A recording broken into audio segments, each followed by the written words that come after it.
Welcome back to Down to Earth. I'm Melissa. And I'm Caleb. And we're really excited to have you guys join us once again for another exciting time here with Uncle Marty.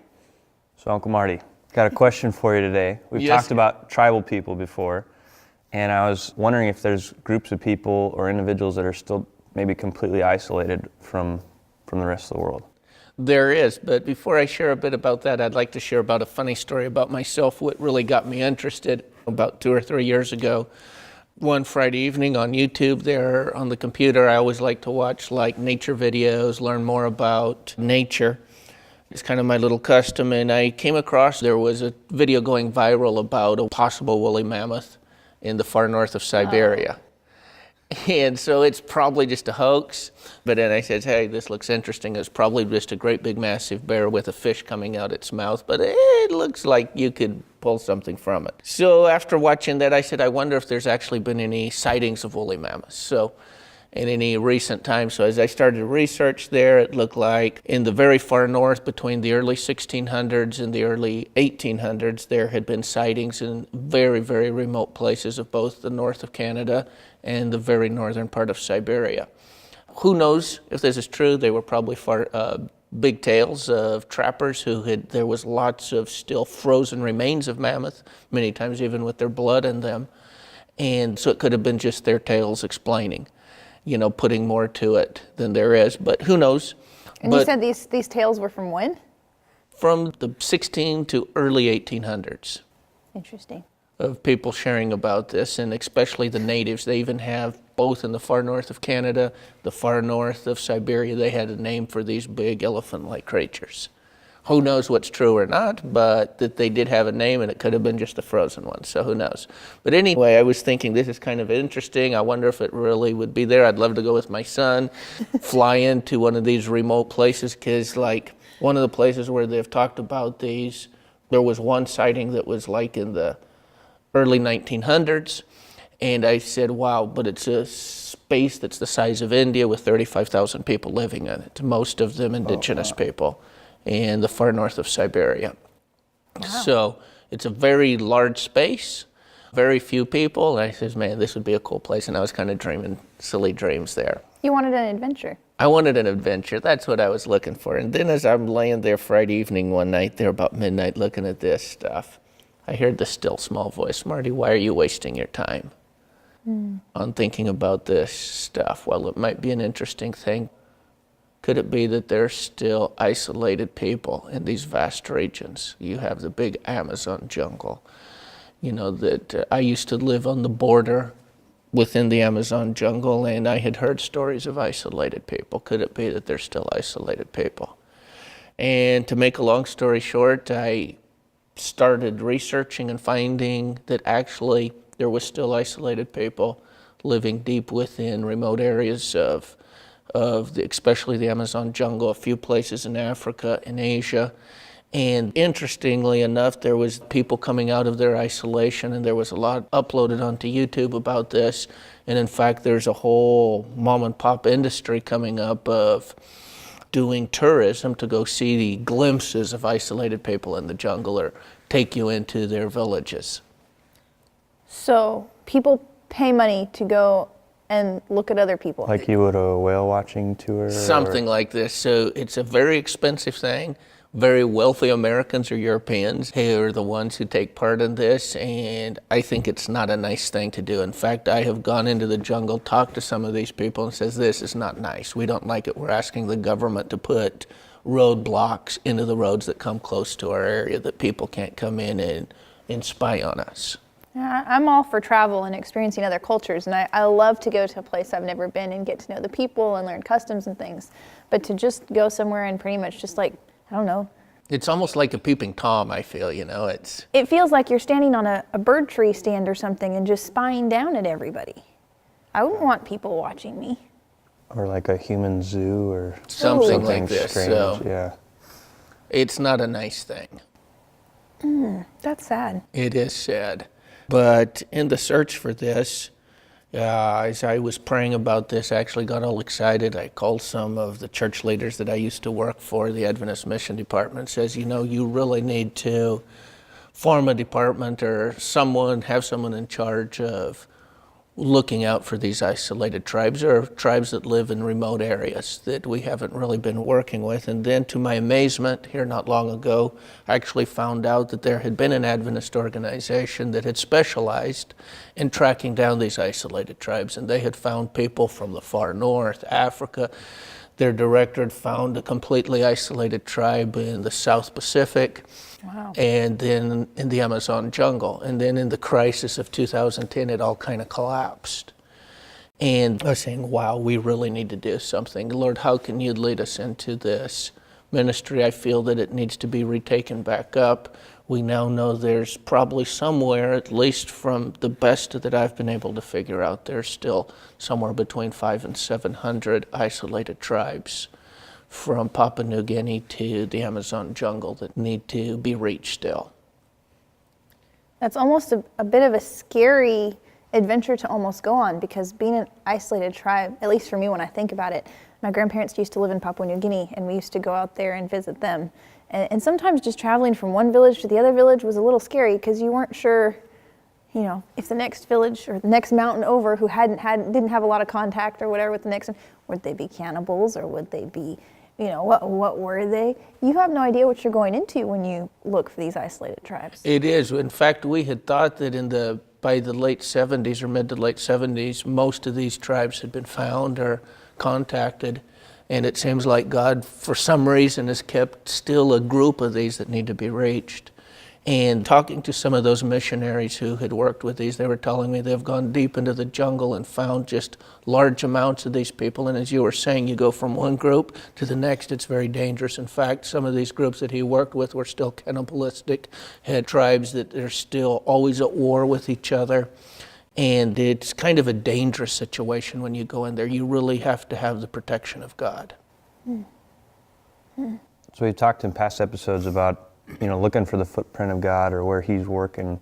Have you guys found evidence of that with some of these tribal groups or isolated people, I guess? This is a very good question. I went to visit a person who's been involved with isolated tribes on behalf of the government, for her government. But she's an Adventist lady. And I went to visit her around April of 2017. And she took me to visit several tribes. And I interviewed some of these tribes to find out some of the people in them, and I was absolutely amazed, Caleb and Melissa.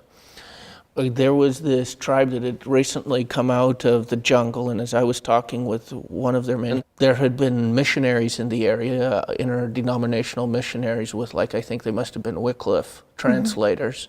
They found out about his tribe. They sent a message, is there any person who has learned the trade language of Spanish if they would like to come help us translate a Bible?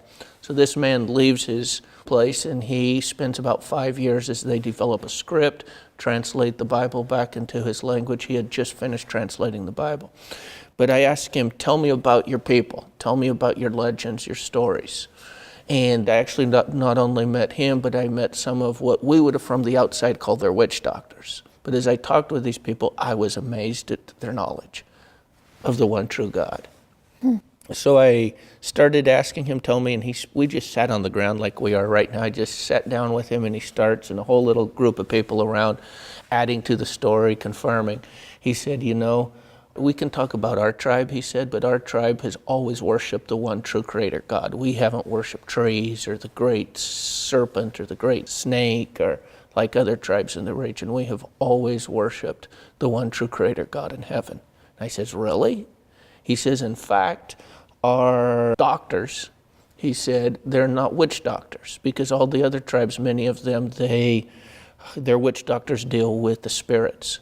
Many of these people, and I've confirmed with the people that have worked with the missionaries that have gone in looking for these people, many of them have quite in-depth knowledge of natural healing, using herbs and mixing them. And so for this person, I met with these doctors. He had 12 tribal pupils that were learning medicine from him, and then they would go back to their villages and places, and they were studying there how to mix different herbs to make compounds, and they would burn them down, and then they would get their compounds, what they needed, and mix them, and then take them. And while I was with him, there was someone sick, and someone came running, can you please come and heal? So this man continued to explain, coming back to the story, he was sharing, our doctors do not pray They do have a spiritual role beside just a medical, but they pray to the one true God in heaven, not to the spirits. And I was like blown away of his knowledge of the one true God. And you're talking about a tribe that for the most part is isolated. Yes. Very few people from that tribe have left their tribal area, are kind of like this young man who happened to just get involved with helping to translate the Bible. But most of them have never maybe even seen the outside world. They've just been in their little spot, and they're worshiping God in ways that maybe we could learn a little bit about. This is what blew us away. And so I asked him, what is the purpose of your tribe? What does your tribe see as their heart longing? Oh, he says, there's one and one thing alone. We are here to protect the great Amazon forest. We're spread through the forest, and you can't imagine the pain it brings us when we see settlers come in and chop and burn the forest. Because these trees we have known for centuries. Our people have always known that this is the lung of the earth. I'm saying, how does this guy know that the forest is the lung of the earth? He says, this is like the lung of the earth. If we cut these big trees, he says we can see it. If you cut a big mother tree in the middle of the Amazon, there's an immediate effect. We live so close to nature, we can see the effect that happens on the environment when you cut these big, massive mother trees. And we're here to protect those trees for the world. And I'm like, wow.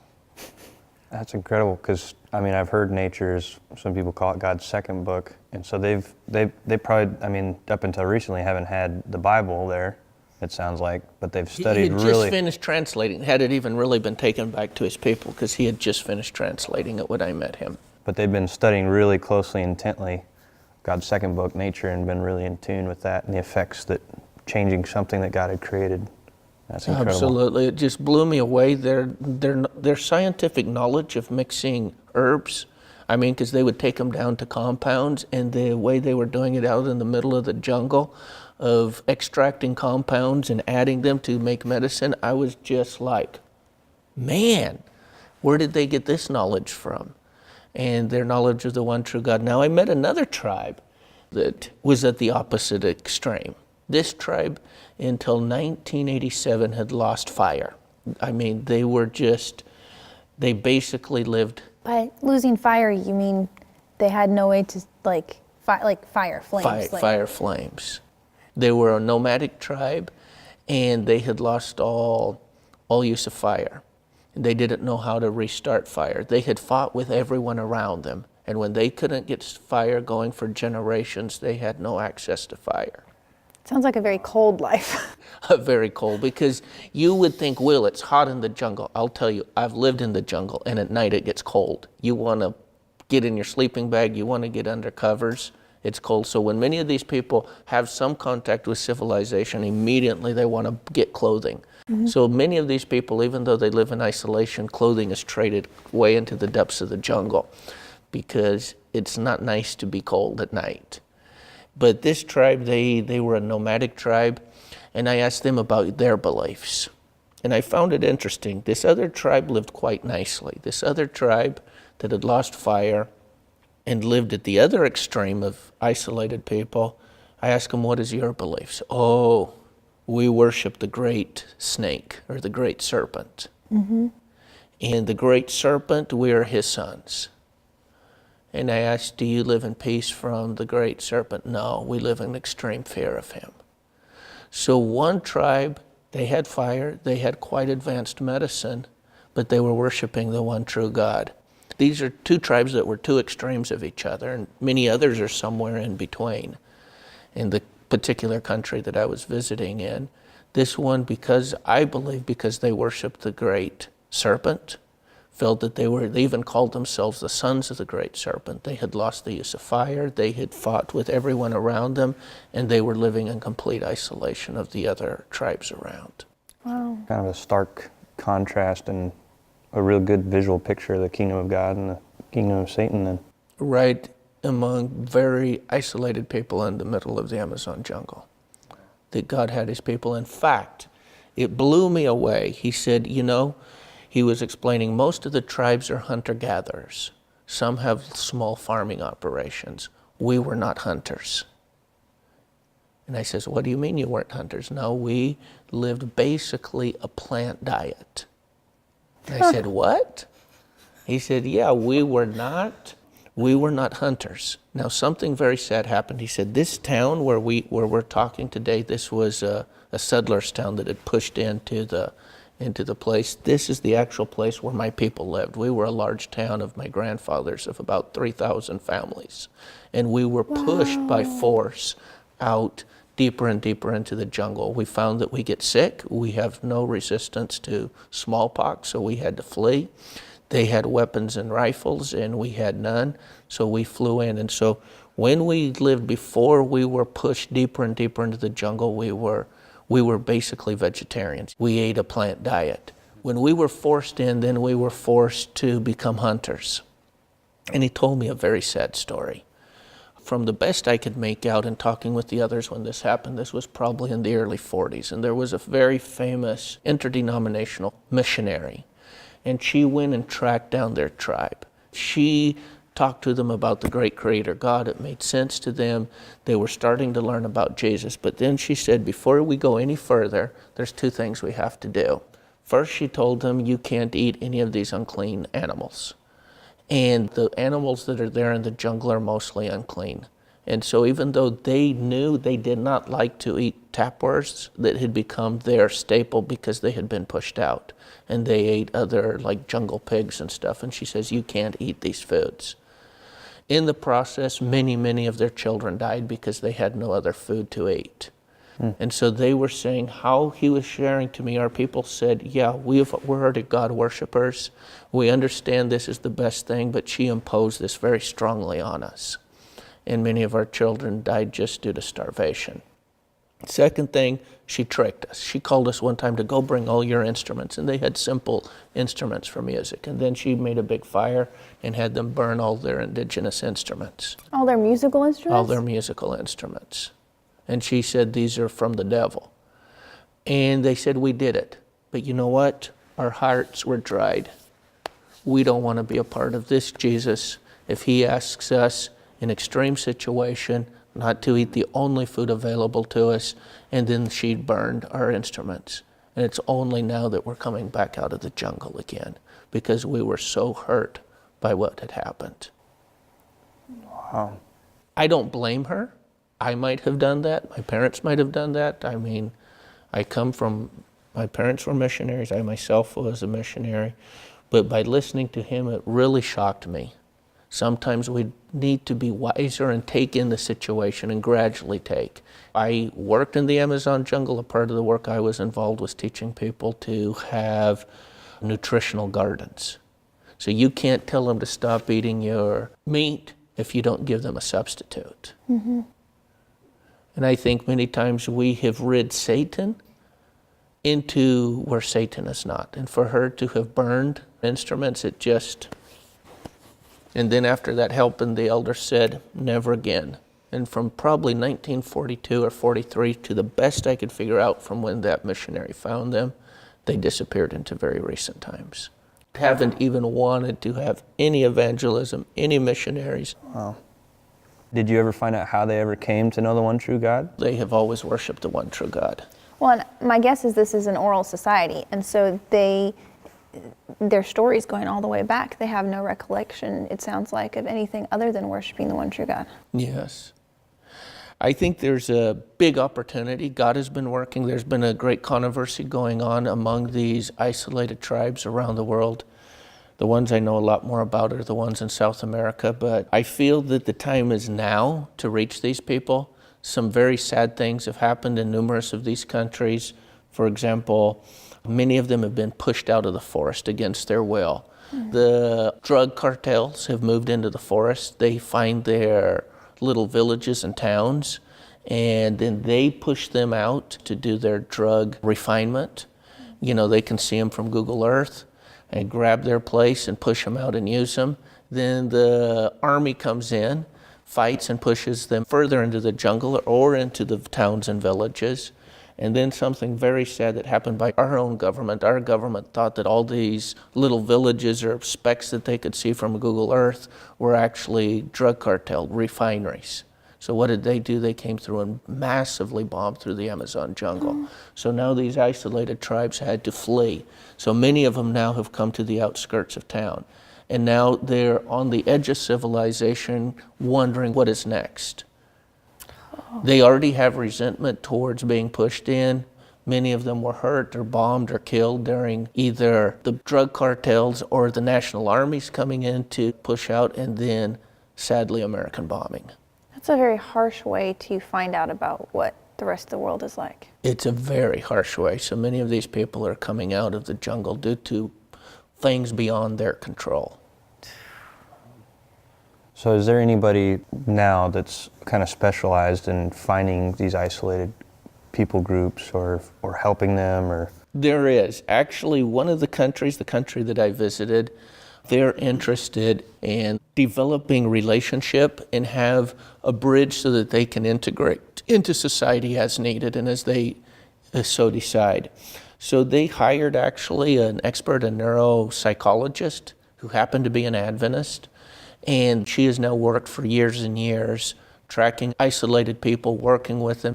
Their territories have been so reduced that they don't have the hunting grounds they need to be able to subsist, and so the government gives some types of extra food for them. And she has developed a curriculum for them to have first contact or to have meaningful contact. And in fact, during her time working there, she's even become a tracker. She can go finding a twig broken here and a twig broken there, and she can track them up to 3 or 4 weeks until she finds a tribe in the middle of the jungle. She's become a real expert with this. Her husband also accompanies her many times on these endeavors into the middle of the jungle. But she was just shared with me over about the last year, Marty, my deepest heart desire, I first took this only as a job. But today I knew God gave me this work for it to be a mission. But it's against the law for me to share my faith with these people. Please help me. Is there any way that you can help me be set free so I can now share my faith with these people? God has given me the opportunity. The government has financed this, so I know of about 130 tribes in her country living in the Amazon. You know, many of these are just few clans of families. Some are bigger. The one that I shared with you that worshiped the one true God, he told me there was 4,300 and something, 20 people in his little tribe that he knows about, that he's been able to track. And they all live there in the same community, or they're kind of spread out? They spread out. You know, the Amazon jungle is immense, and they don't know where one country starts or another country begins. And it's very hard to travel in the jungle. They do have trails. So this man said, Marty, if you can provide me with a motorcycle with the gas, I can take motorcycle through these light enough that I can pick it up over fallen trees, and maybe a chainsaw that I can get to it. She says, Marty, if you can provide for me, I can help organize people like this man. Then we can find a whole network with them and send out missionaries who are indigenous missionaries who know their language or similar type tribal languages. Please, please help me. So it sounds like, at least for South America, I mean, you have a leader and people who are wanting to just take this over full time. They do. They want to take it over just need the full-time. resources. They just need the resources. And I wouldn't be surprised if you have the same thing across the world. I believe there is. There's similar type people. She's the one that I've become the closest to. These two are begging me. So it is our prayer that God will provide the financing. She needs a salary of probably about $1,500 a month. She needs a travel allowance. It's not cheap to travel in the jungle. For example, when I visited her, we went by boat, and it uses 8 to 10 gallons an hour on a boat, and gas is like double the price of the U.S. So to go into the jungle, you either go by boat, or you go by motorcycle, or you go walking. And so she gets in the farthest she can with Land Cruisers, then they use motorcycles, then it's on foot. So her government provides her with everything she needs, but she's willing to do it on a very cheap scale, but she would need $2,500 a month to be able to continue to reach these people in a meaningful way and to travel and find them and communicate with them. She has felt that many people's hearts are open. She has shared as she can, even though it's against rules for her to. The ones close about, she has started like branch Sabbath schools.